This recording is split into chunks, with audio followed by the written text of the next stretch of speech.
Alguns dias depois, entrou outra vez Jesus em Cafarnaum.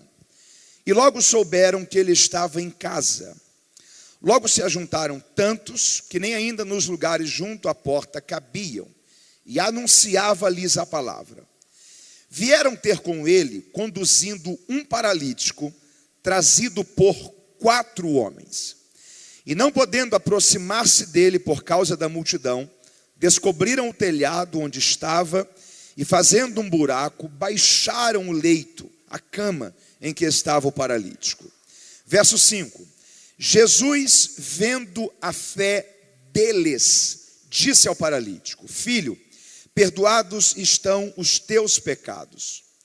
Estavam ali assentados alguns dos escribas que diziam em seus corações: Por que profere este assim blasfêmias? Quem pode perdoar pecados senão Deus? Jesus, conhecendo logo em seu espírito que assim arrazoavam, questionavam entre si, lhes disse: Por que arrazoais sobre essas coisas em vossos corações? Qual é mais fácil? Dizer ao paralítico: estão perdoados os teus pecados, ou dizer-lhe: levanta-te, toma o teu leito e anda. Para que saibais que o Filho do Homem tem na terra poder para perdoar pecados, disse ao paralítico: a ti te digo, levanta-te, toma o teu leito e vai para a tua casa. E levantou-se, tomando logo o seu leito, a sua cama, saiu na presença de todos, de sorte que todos se admiraram e glorificaram a Deus, dizendo: nunca vimos tal coisa.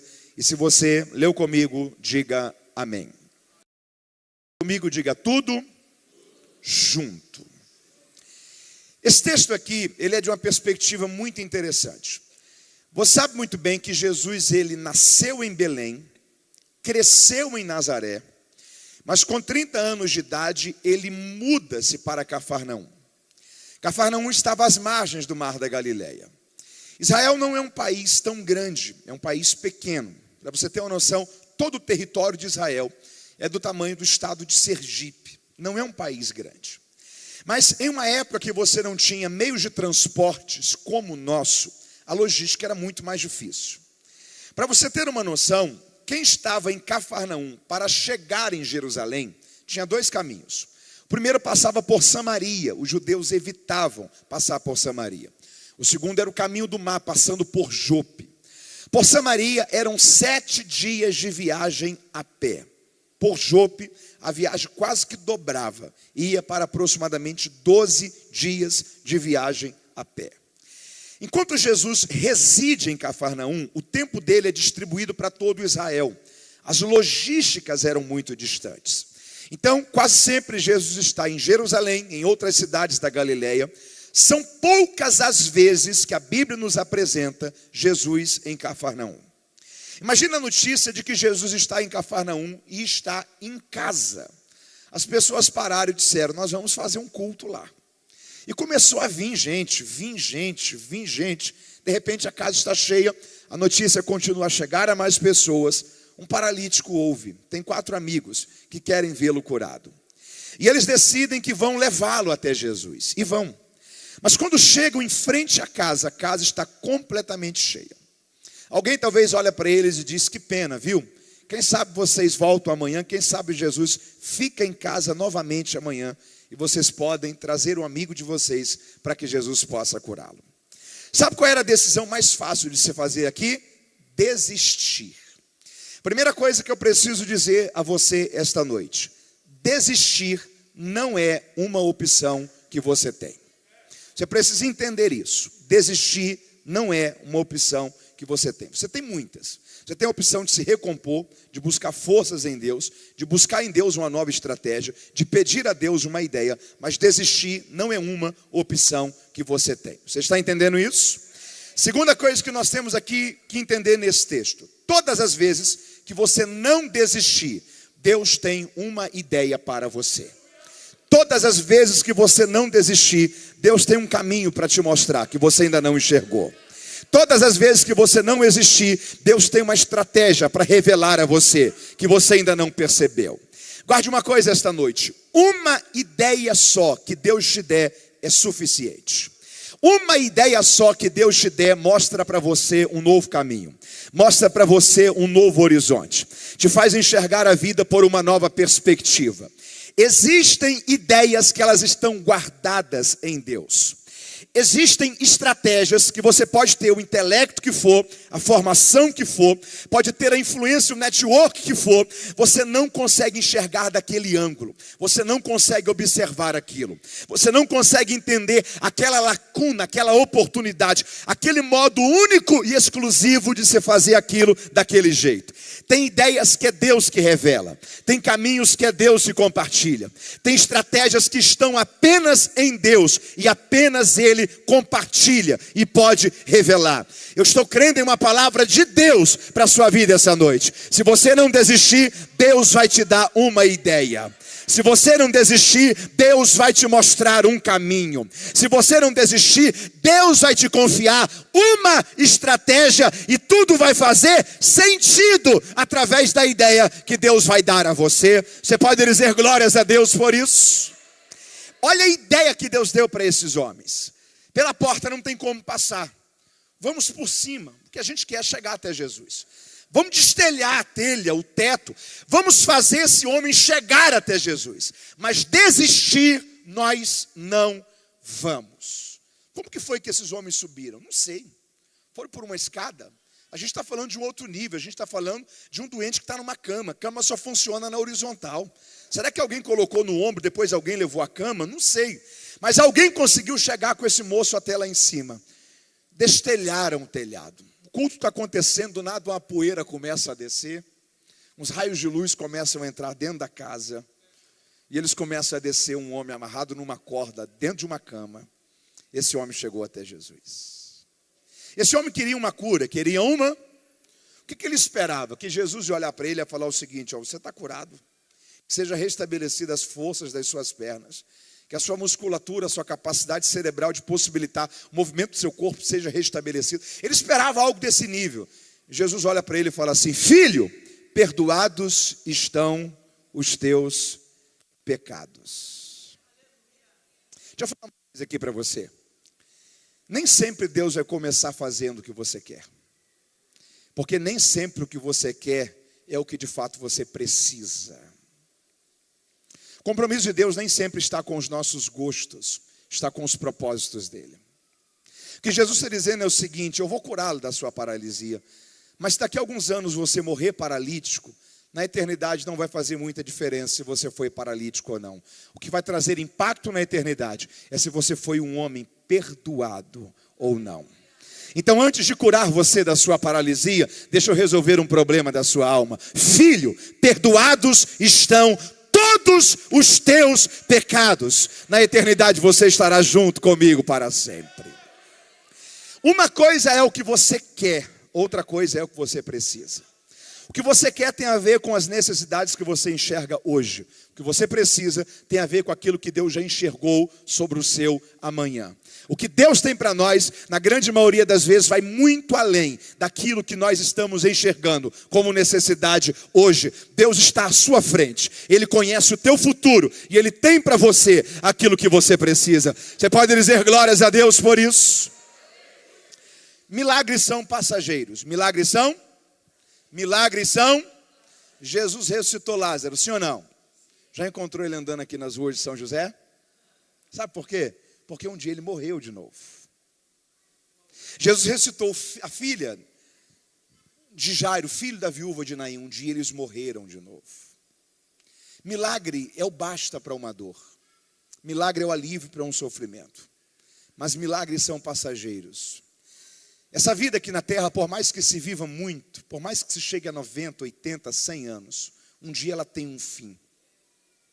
E a questão é, quando os nossos olhos aqui se fecharão, onde é que eles abrirão? Jesus está dizendo o seguinte para esse homem: eu tenho um compromisso com você mais do que o seu conforto aqui. Eu tenho um compromisso com você com a eternidade da sua alma. Então, antes de resolver um problema do físico, deixa eu resolver um problema do seu interior. Você está perdoado, não existe mais dívida, não existe mais condenação, não existe mais eternidade distante de Deus para você. Há um lugar guardado para você na eternidade. Você está perdoado de todos os seus pecados. Você pode celebrar Deus por isso? Esse milagre aqui foi possível por duas razões. Quantas razões? Primeiro, porque o princípio aqui foi o princípio da unidade. Princípio da unidade. Há duas curas de paralíticos que revelam para a gente dois princípios muito diferentes nos evangelhos. Uma é essa daqui, Marcos 2. A outra é a cura do paralítico de João capítulo 5, do tanque de Betesda, ok? Jesus chegou para aquele homem, Jesus fez uma pergunta para ele: você quer ser curado? Pensa uma coisa comigo. Você olha para você e fala o seguinte: ó, você quer esse copo d'água aqui? Você tem duas respostas para me dar. A primeira é sim, segunda é não. Você quer ser curado? Ele não diz nem sim, nem não. Você lembra que ele respondeu? Ele disse: Senhor, eu não tenho ninguém que quando as águas são agitadas me lançam dentro desse tanque. Sabe o que ele está dizendo? Aqui ninguém se importa com o outro, não. O princípio que rege Betesda não é a unidade, é individualismo. Aqui, se não vai me beneficiar, eu não faço nada. Se a cura não é para mim, não conte com o meu apoio, com a minha contribuição. Se o beneficiado não será eu, não conte com o meu tempo, não conte com o meu suporte. Eu não tenho ninguém, não tenho. Esse homem estava sozinho ali naquele tanque? Não, ele está rodeado de muita gente. Mas ele está enfrentando o pior nível de solidão que existe, que é o nível de solidão que você está perto de muita gente, mas se sente só. Porque solidão não é ausência de pessoas, solidão é ausência de intimidade. Solidão é às vezes estar perto de muita gente, mas perceber que ninguém sente a sua dor, que ninguém entende o seu momento, que ninguém sabe o que você está enfrentando. O que ele está dizendo é: o princípio que rege Betesda não é unidade. O princípio que rege Betesda é individualismo. Cada um só pensa em si. Marcos 2 é o oposto disso, porque você tem um paralítico, você tem 4 amigos, são 5 pessoas envolvidas. Quantas? 5. Eles tinham pontos de vista diferentes? Tinham. Eles tinham percepções diferentes? Sim. Eles vinham de famílias diferentes, tinham convicções diferentes, eles tinham pontos de observações diferentes, mas embora são 5 pessoas totalmente diferentes, eles estão debaixo de uma visão só, de um objetivo só, de um propósito só, de uma direção só. O que esses 4 amigos estão dizendo é: nós estamos todos juntos. O que esses 4 amigos estão dizendo é: nós sabemos que a cura não será para nenhum de nós, mas se você for curado, nós vamos ter a mesma alegria como se fosse para a gente. Se Jesus mudar a sua história, nós vamos estar satisfeitos do mesmo modo como se fosse para um de nós. Porque nós somos pessoas diferentes, mas o nosso objetivo é apenas um. Nós queremos te ver curado. E se você for curado, nós fomos abençoados juntos. Você pode glorificar a Deus por isso? O princípio aqui é o princípio da unidade. Princípio da unidade. Guarde uma coisa com você: pessoas são diferentes, só que aquilo que nos une precisa ser muito maior do que aquilo que nos diverge. Não importa quantos somos, o propósito tem que ser um, a direção tem que ser uma.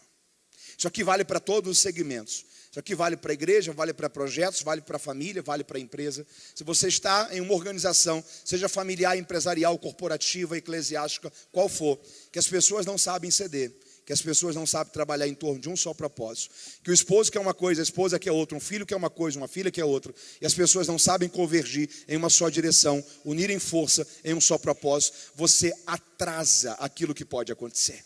Porque no ambiente do individualismo tem um homem há 38 anos esperando de um milagre e nada de um milagre acontecer. Só que no ambiente da unidade, a cura que tinha tudo para ser adiada naquele dia aconteceu, porque eles se uniram, o milagre foi antecipado, aquele homem foi curado. Aonde há unidade, as bênçãos de Deus tocam a nossa vida, tocam a nossa casa, alcançam tudo aquilo que nós fazemos. Deus quer nos ajudar a viver a bênção da unidade em nossas vidas. Você pode dizer glória a Deus por isso?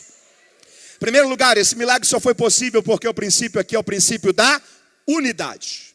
Segundo lugar, esse milagre aqui só foi possível porque esse homem tinha 4 amigos que conheciam Jesus. Quem aqui tem amigos aí? Levante sua mão.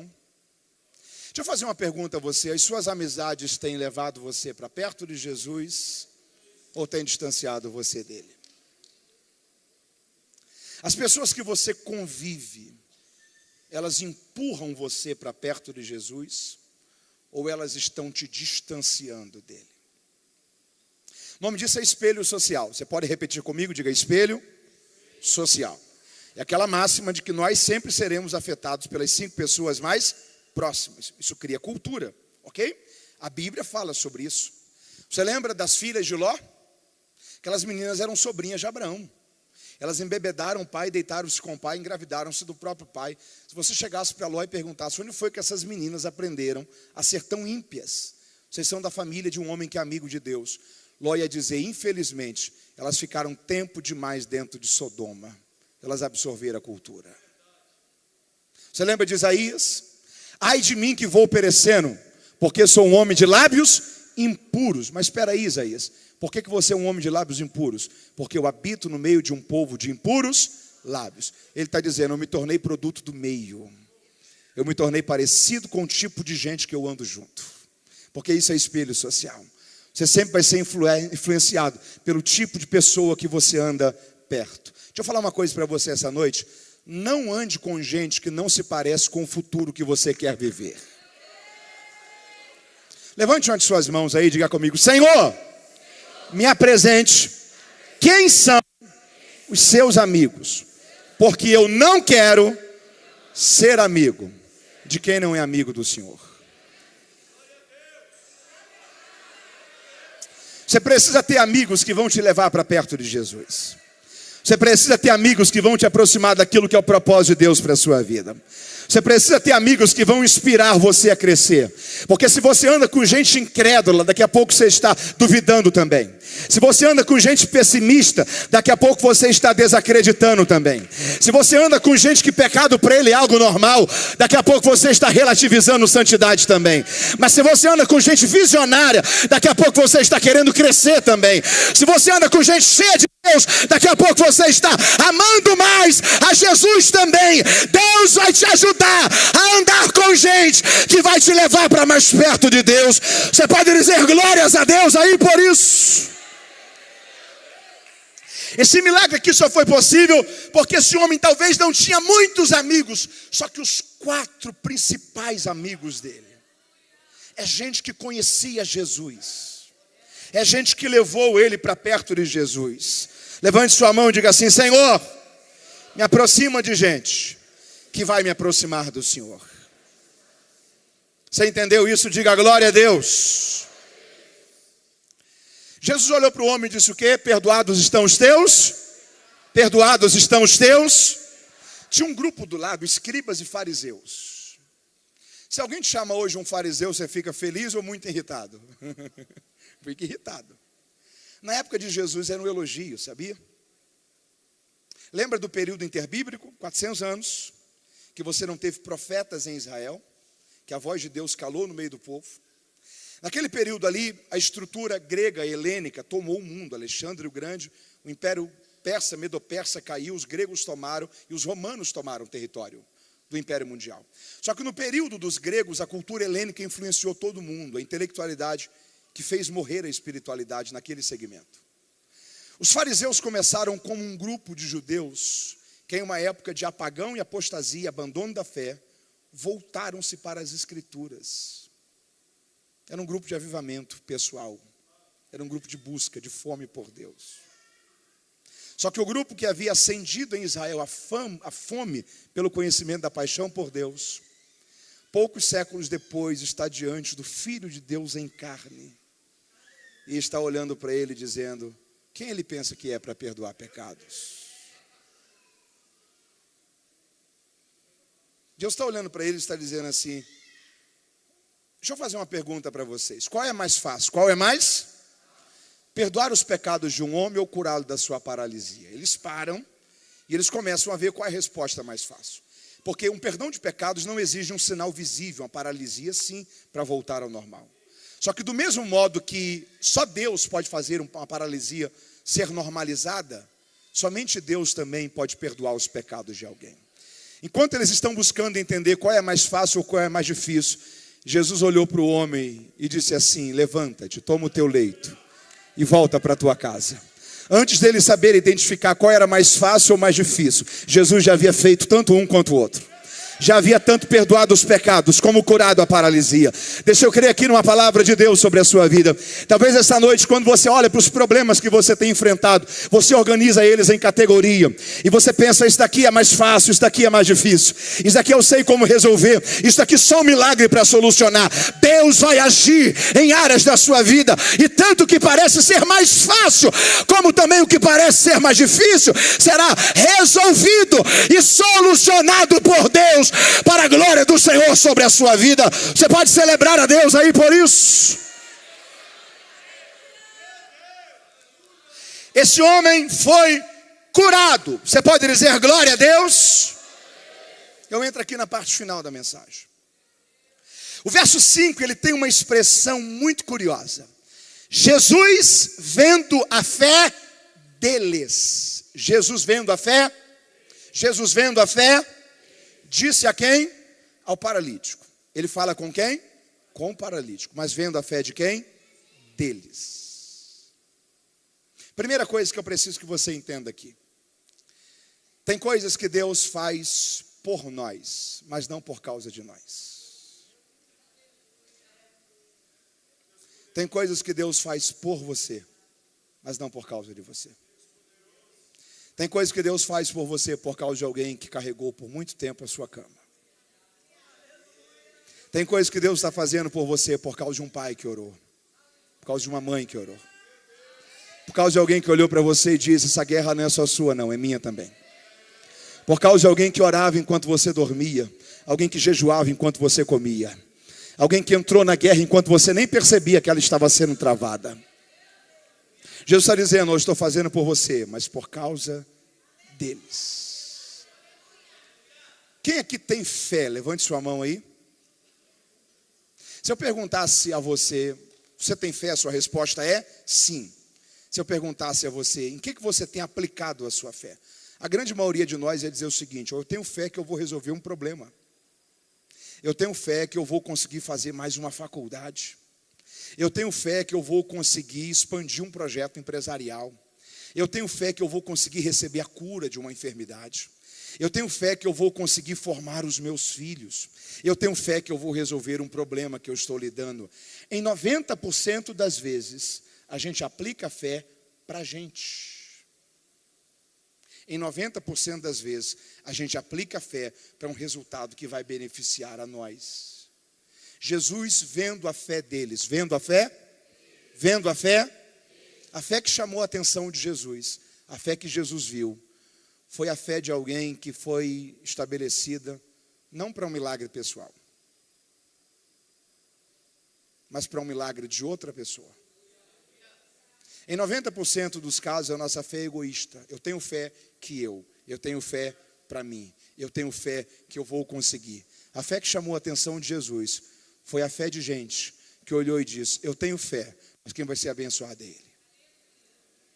Eu tenho fé, mas o resultado dessa fé vai ser percebido na vida dele. Eu tenho fé, mas o efeito dessa fé vai trazer mudança e transformação, é na vida dela. Deus quer que você gere um tipo de fé que não beneficie apenas você.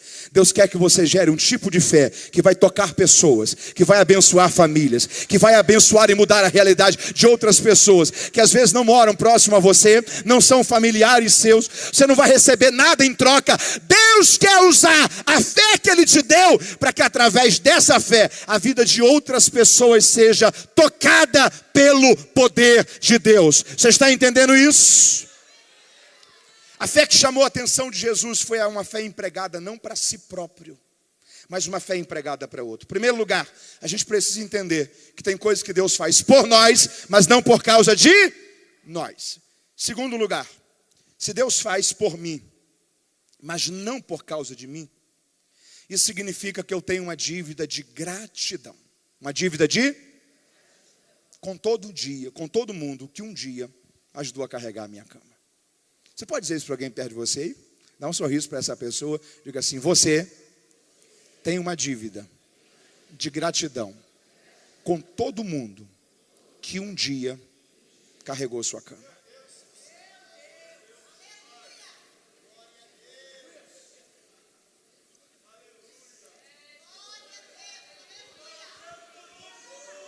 Na linguagem política, comercial, corporativa, tem um ditado que diz o seguinte: é melhor você dever dinheiro do que dever favor. Já ouviu isso? É melhor você dever dinheiro do que dever favor. Na perspectiva cristã, a gratidão é uma dívida que você não paga nunca. Nunca. Gratidão é uma dívida para sempre. Alguém que um dia carregou a sua cama, você pode fazer o que for. Você nunca paga a dívida de gratidão. Jesus está dizendo o seguinte: eu estou fazendo por você, mas olha aqueles 4 caras ali. Você tem uma dívida com eles. Porque eu estou fazendo por você por causa deles. Se eles não tivessem trazido você até aqui. Tem gente que carregou você a realidades, a ambientes, a ideias, a sonhos, a projetos. Que se eles não tivessem pegado na beira da sua cama e dito: eu vou te levar. Suas ideias eram paralíticas naquele momento. Elas não desenvolviam. Talvez sua mente não andava. Sua capacidade criativa talvez ainda não havia sido aflorada, despertada. Alguém olhou e falou o seguinte: eu vou te levar até um ambiente que você vai ter cura das suas ideias, cura das suas emoções, cura da sua mente, cura da sua capacidade criativa. Nunca mais você vai viver paralisia em área alguma da sua vida. Jesus está dizendo: você vai andar, você vai fluir, você vai desenvolver. Mas aqueles 4 caras ali tiraram você da condição de paralisia. Você tem uma dívida, uma de gratidão. Deixa eu fazer uma pergunta para você aqui. Você se sente uma pessoa grata? Quem aí se sente uma pessoa grata? Levante sua mão aí. Sabe quem ensina para a gente o que é gratidão? Jesus. Na cura dos 10 leprosos, Lucas 17, lembra? Eram 10 leprosos. Quantos? A lei dizia que se você percebesse algum dia uma alteração na sua pele, você tinha que procurar o sacerdote. O sacerdote analisava. Se fosse constatado que você estava com lepra, cerimonialmente você era uma pessoa impura. Você tinha que sair da cidade, ir para um arraial de leprosos. Se em algum dia você percebesse que aquele problema de pele havia desaparecido, você voltava, o sacerdote analisava. Se fosse constatado que você não tinha mais lepra, no pôr do sol você oferecia uma oferta de purificação, aí cerimonialmente você estava puro de novo, cerimonialmente limpo, e você poderia retornar para a sua casa, para o seu convívio, para a sua vida social. Um leproso tinha que respeitar uma distância de 100 metros. Quantos metros? Das outras pessoas. É por isso que o texto diz que de longe, eles gritaram: Senhor, tenha compaixão de nós. Jesus não foi para perto deles. De longe, Jesus gritou: vão e procurem o sacerdote. Jesus não disse para eles: sejam curados. Jesus não disse para eles: seja restaurada a sua pele. Jesus só disse uma coisa: vão e procurem o sacerdote. Você consegue entender esses 10 homens saindo da presença de Jesus, leprosos, indo procurar um sacerdote, sendo que nada havia mudado ainda? Deixa eu falar uma coisa para você. Pare de querer entender tudo para você obedecer à direção que Ele te deu. Não está em você entender. Obedecer é com você, o milagre é com Ele. O texto diz: indo eles, perceberam que agora estavam limpos. A sensação que eu tenho é que esse milagre aqui acontece no caminho. Acontece no... Deixa eu falar uma coisa aqui para você. Tem milagres que acontecem no modelo de repente. Tem milagres que o poder de Deus toca a sua vida num culto como esse, você sai diferente. Mas tem milagres que acontecem em processos. Tem milagres que você sai de um culto desse, parece que nada mudou. Amanhã você acorda, parece que está tudo do mesmo jeito. Chega ao próximo fim de semana, parece que está tudo da mesma maneira. Aí tem um dia que você acorda ou recebe um telefonema, ou você vai perceber e você vê que mudou alguma coisa, que o poder de Deus tocou a sua vida, que aquele problema não existe mais. Tem milagres que acontecem no processo, seja em que área for, que Deus está tocando a sua vida. Obedeça a direção dEle para este momento, porque em algum momento o milagre dEle vai tocar a sua vida. Você pode dizer glórias a Deus por isso? Indo eles perceberam que agora estavam sãos. Quando eles olham e veem que está limpo, eles estão indo para o sacerdote, indo para o... Aí um deles para e diz assim, não, eu vou no sacerdote depois, mas eu preciso voltar para agradecer a ele. Os outros 9 foram, os outros 9, um voltou. Lucas escreve, esse que voltou era samaritano. Os judeus foram, o samaritano voltou. Primeira coisa que Jesus está ensinando aqui para a gente sobre gratidão. Gratidão às vezes vem da onde você menos espera. Quem manifestou gratidão não foi um judeu, foi um samaritano. Às vezes quem você espera que vai ser grato, não é. Quem você não colocou expectativa, manifesta frutos de gratidão. O samaritano voltou. O samaritano, os outros 9 estão indo para os sacerdotes. Se você chegasse para esses 9 aqui, porque a perspectiva que a gente tem é a seguinte, esse que voltou foi grato, esse que voltou foi, e os 9 que não voltaram foram ingratos. Se você chegasse no meio desses 9 aqui e perguntasse para eles, vocês eram leprosos? Qual seria a resposta? Quem curou vocês? Vocês estão com raiva de Jesus porque Jesus curou vocês? Vocês são agradecidos a Jesus porque Jesus curou vocês? Sim. Normalmente nós chamamos eles de ingratos. Mas eles eram ingratos? Não. A diferença é só uma. Esse ex-leproso que voltou, que entendeu que gratidão não é algo para você guardar no coração, mas é algo para você manifestar na vida. Sabe qual é o problema da gente? É que o nosso conceito sobre gratidão é que gratidão é algo para a gente sentir e guardar. Aí talvez tem gente olhando para você e dizendo, tá vendo? Ingrato.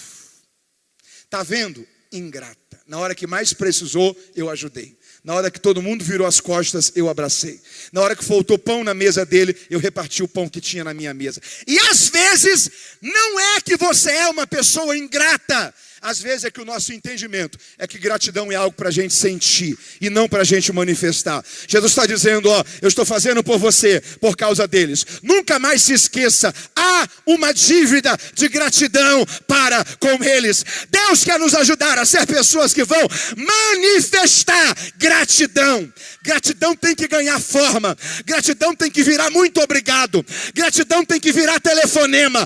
Gratidão tem que virar presente. Gratidão tem que virar sorriso. Se você manifestar gratidão, Deus vai abençoar você de um modo extraordinário e exponencial para a glória de Deus. Você pode celebrar a Deus por isso.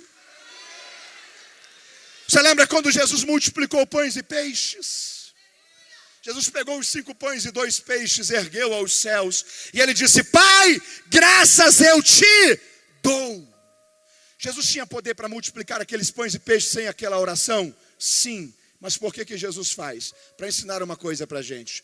Tem resultados que só acontecem na vida de quem é grato. Tem níveis de crescimento que só tocam a vida de quem manifesta gratidão. Tem caminhos que serão abertos para você, porque você é uma pessoa que não apenas sente, mas você expressa gratidão, manifesta gratidão. Gratidão tem que ganhar forma, gratidão tem que ganhar corpo, gratidão tem que ser expressada.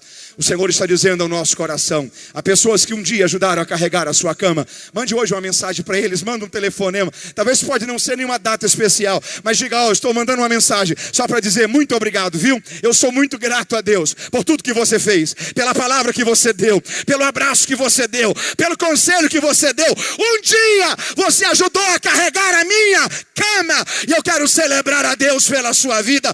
Você pode louvar a Deus por isso. O homem foi curado. Você pode dizer glória a Deus?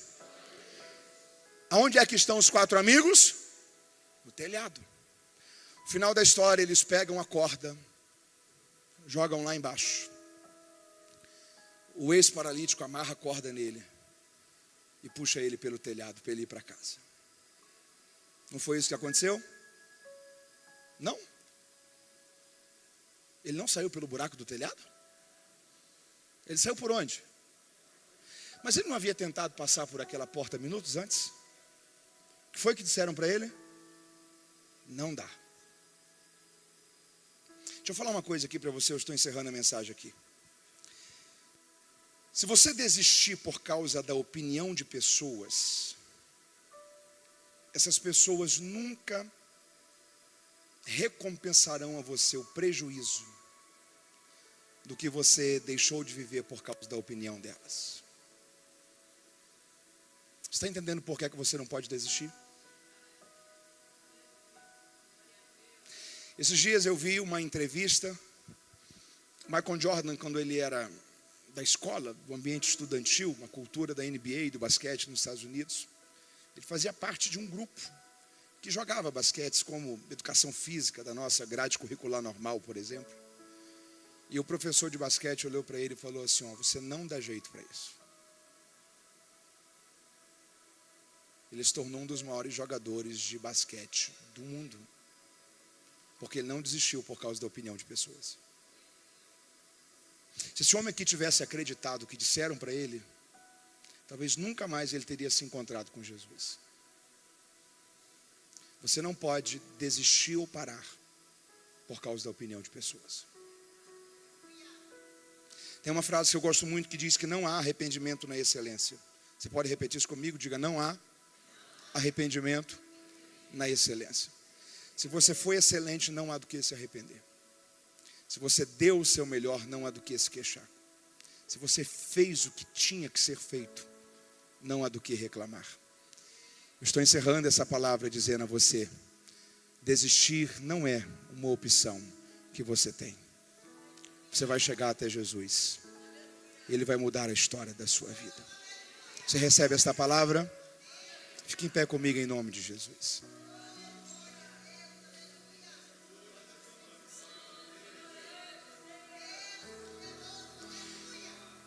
Esse milagre foi possível por causa do princípio da unidade. Princípio da andar junto não significa pensar igual. Andar junto significa estar debaixo da mesma visão e do mesmo propósito. Andar junto nem sempre significa ter a mesma opinião. Andar junto significa entender que a causa é muito maior do que os desafios e do que o momento. Andar junto é entender que às vezes você vai ser um instrumento de Deus para abençoar a vida de alguém. E tá bom. Tá bom. A Bíblia diz que a gente tem que sorrir com quem? Sorrir. E chorar com quem? Chora. Você sabia que é mais fácil chorar com quem chora do que sorrir com quem sorri? Chorar com quem chora só exige de você um pouco de empatia. Você vê um pássaro com a asa quebrada no chão, com a patinha, com a perna quebrada, você fica com pena, dá vontade de você levar ele para casa. A coisa mais fácil do mundo é você chorar com quem chorar. Você vê uma mãe pedindo socorro com 2 crianças recém-nascidas no braço, num sinal de trânsito. Aquilo ali mexe com você, parece que acabou o seu dia. Porque é mais fácil a gente chorar com quem chora. Às vezes, sorrir com quem sorri vai te levar a se alegrar quando o beneficiado não foi você. A celebrar com gente que alcançou o que você queria ter alcançado e talvez não. A unir forças em causas que o beneficiado não foi você. O chamado de Deus para a gente não é apenas chorar com quem chora. O chamado de Deus para a gente é sorrir com quem sorri. E a gente só consegue sorrir com quem sorri se a gente entende o que é unidade. Se a gente entende o que é caminhar junto. Se a gente entende o que é ser pessoas diferentes, mas uma visão só. Um objetivo só. Um alvo só. Nós vamos juntos. Você diz amém? Coloque sua mão no seu coração. Senhor, nós estamos diante da sua palavra. Que essa palavra entre em nosso coração e produza mudança, transformação, entendimento, encorajamento. Não nos deixe parar, Senhor, por causa de opiniões que vêm para nos fazer parar. Mas enche-nos de coragem, de ousadia, de intrepidez. Renova em nós a visão do Senhor para a nossa vida, sobre a nossa mente, sobre o nosso coração, sobre os nossos olhos. Que essa palavra alinhe o nosso coração ao teu e nos faça viver o caminho do Senhor para a história da nossa vida. Te pedimos isso em nome de Jesus.